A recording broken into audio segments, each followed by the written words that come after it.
uchaguzi umekuwa kizungumkuti kwa sababu Lissu hajaruhusiwa kushiriki na Luhaga Mpina hajaruhusiwa kushiriki kwa ajili ya hizi kesi mahakamani ambazo zinaenda polepole sana.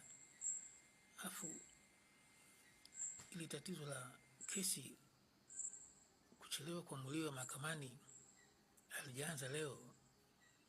Toka zamani, siku za William Shakespeare kwa mfano, siku za Shakespeare imeandika kuhusu mambo haya kwamba hawa mahakimu wanachelewesha sana kesi. Mwandishi mwingine Mwingereza pia, Charles Dickens, aliandika kitabu Bleak House, anaongelea kuhusu matatizo ya kuchelewesha kesi.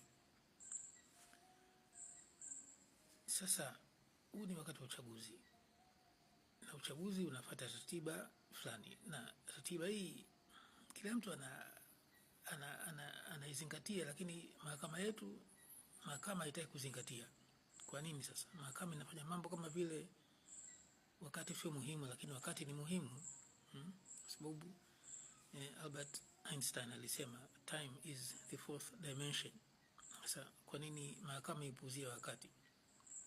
Kwa hiyo mahakama inadai kwamba inataka kuokoa uchaguzi, kumbe mahakama yenyewe ndio inakuwa kikwazo kwa uchaguzi.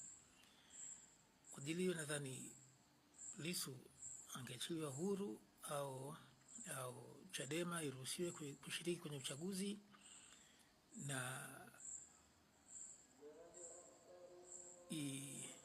iagizwe kutafuta mgombea wa rais mwingine kama Lissu imeshindikana. Nadhani hiyo ingekuwa jambo zuri.